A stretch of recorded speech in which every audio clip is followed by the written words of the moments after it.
Hello, Angel. We need to talk about anticipatory grief. I want to know if you experience the same thing I do. Basically, this is a term I wasn't aware of until recently, but it really explained what I've been going through most of my life. Anticipatory grief is basically when you imagine losing a loved one or a pet, and you're basically like imagining one day I will not have them or what will happen when they pass. And it's anticipatory grief because you're feeling all these emotions, which I do when I have my anticipatory grief, which I'll tell you more about. And it's basically this huge scam because there's a part of you that believes that if you anticipate the worst feelings in the world, losing the people that you love, pets that you love, that you can somehow spare yourself that pain when it does happen. And that's why it's this anticipatory grief. It's this illusion of preparing yourself for the day that will inevitably occur. And so let's take it back. Let me tell you about my first experiences with anticipatory grief, because legitimately they happened when I was a child, okay? And no one knew about this because I honestly didn't have anyone to talk to about this. But I vividly remember being a child, maybe 5, 6, 7 years old, around that age. And I vividly remember going to bed or trying to sleep. I used to have insomnia as a child.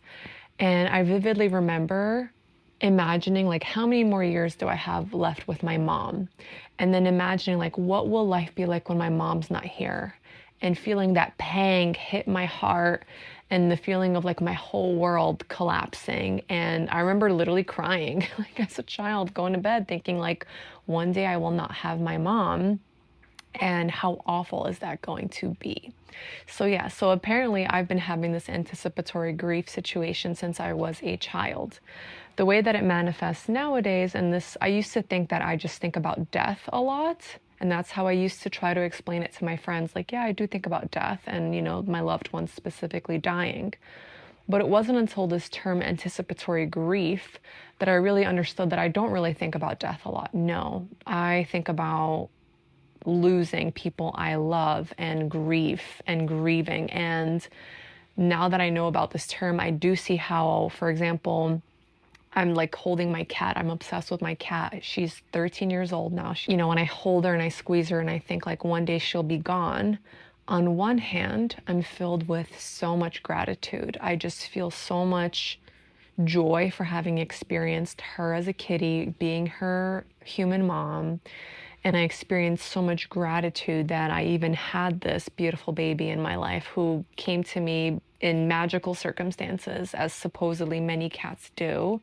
She came to me in a time in my life where I had no idea that just a couple weeks later, my whole life would turn upside down. And she is one of the reasons why I kept going during that time, because she had lost her biological mom. And I was like, she can't lose her human mom.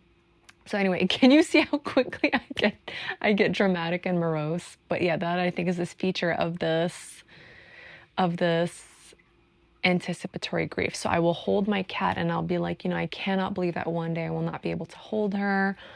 And it's almost like on one hand, I don't want to feel that feeling of pain, but on the other hand, I totally am, because I'm anticipating her passing one day.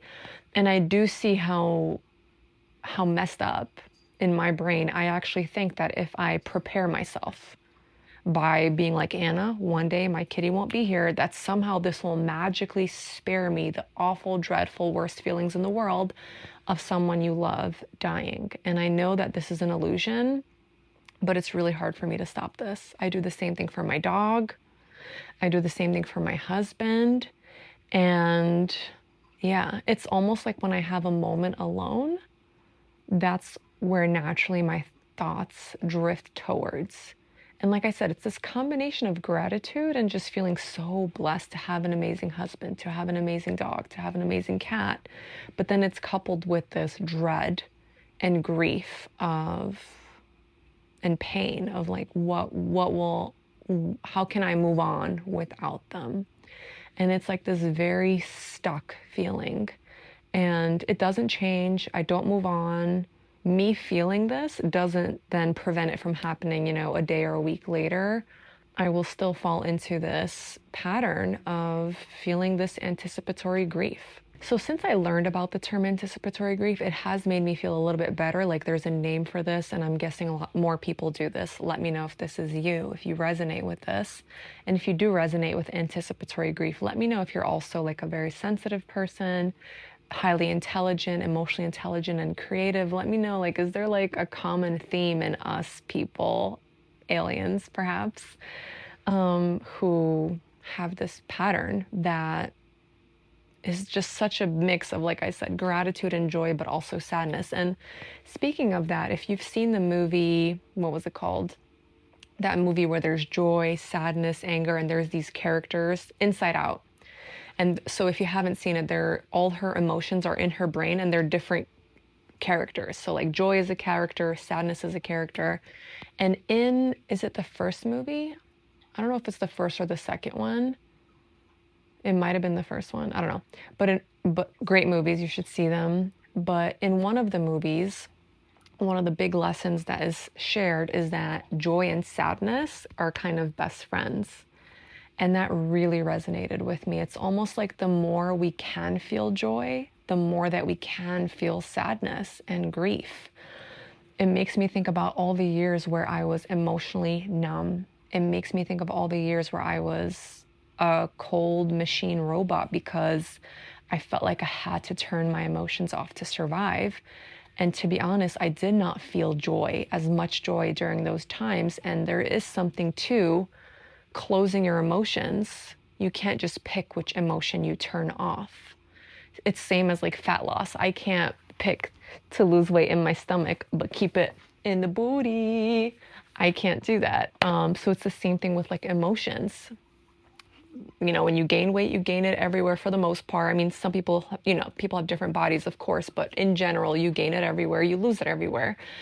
And same for emotions. You can't just turn off grief, sadness, and all those things, anger, which is why I believe women should be feeling anger. So it's a big key to our awakening and our empowerment, which is a topic for another day. Let me know if you want me to talk about anger. But yes, learning that joy and sadness go hand in hand made so much sense. It's almost like why we have tears. Tears express sadness and they also express joy and feeling genuinely touched.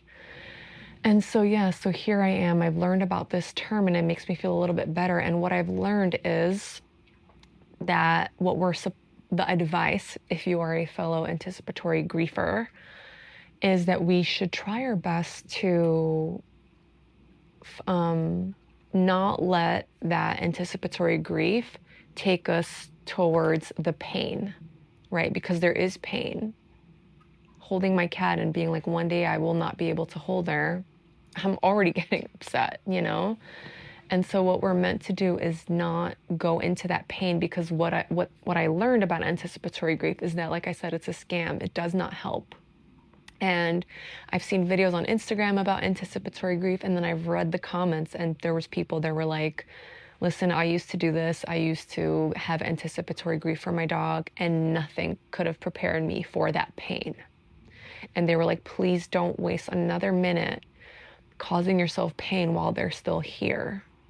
And that really hit me. And it made me more aware of like why I'm doing it or how I'm doing it. And I think I'm going to get a good result, which is feeling good and not feeling pain, but it's actually causing the opposite. It's causing pain. Let's say I do this every day. Every day I'm like, a piece of me is grieving them and in pain instead of fully enjoying them, right? So I'm not saying like that I'm never ever gonna hold my cat and cry, right? Because she won't be here one day. But what I am saying is I want to be more self-aware and make it a habit to appreciate her and funnel the feeling more into joy, as opposed to collapse under the potential pain and the anticipatory inevitable grief, which is not happening right now. Today I have my husband, I have my dog, I have my cat, and it doesn't make sense for me to spend more time feeling pain. So anyway, I just wanted to share that because this has definitely been something, kind of feels like a bit of a cloud above me sometimes. And And I've never understood why I do this. And now I understand that it's because I'm trying to prepare myself for the pain and I'm trying to buffer it. And I think these moments of feeling it now will somehow buffer the huge pummeling impact that happens when you lose someone you love. And so now I'm realizing it doesn't. I've read the comments. Everyone's like, it does not help one bit. So it doesn't help to feel this pain. It's sort of like there's this program that I did 4 years ago that I also offer to my clients, and it's called Positive Intelligence. And one of the key premises in that program is how negative emotions such as stress, anxiety, even anger to a certain degree. I still think women should feel anger, but like too much anger for too long is not good for anyone. And so in this program, it's called Positive Intelligence. They use this analogy of a stove. And basically, yes, we want to feel some pain because we want to be alerted, right? We want to be alerted to like, this is not good for me. This is not healthy. This is a bad idea. This is dangerous. We want to feel some negative emotions. But we don't want to keep our hand on the stove. And there's no purpose, there's no benefits to keeping your hand on the stove. So once, for example, let's say it's stressful for you to realize you have a deadline. So you go, oh shit, I have this deadline, I need to hurry up. You touch the stove, you get that insight, and then you can go ahead and reach your deadline. But holding your hand on the stove would be, oh my God, I'm not gonna make the deadline. Oh my God, blah, blah, blah, I don't have time, blah, blah, blah, blah, blah, blah, blah, blah, more stress, more anxiety, and you're probably gonna not get the deadline, right? So it's the same thing with anticipatory grief. I'm putting my hand on the stove because I'm afraid of the inevitable burn. So what I'm doing right now is I'm going, let me put my hand on the stove today and let me burn this hand a little bit, because I somehow think if I burn myself a little bit, it's going to hurt a little less in the future. And now I see that that's silly. So anyway, if you're here, I hope that was helpful, interesting. I would love to hear from you about anticipatory grief. I haven't seen anyone really talk about it. So if you want to share anything about it, any experiences you have with that, or about sadness versus joy, or about holding your hand on the stove, if that resonated with you, I would love to hear from you. See you in the next one.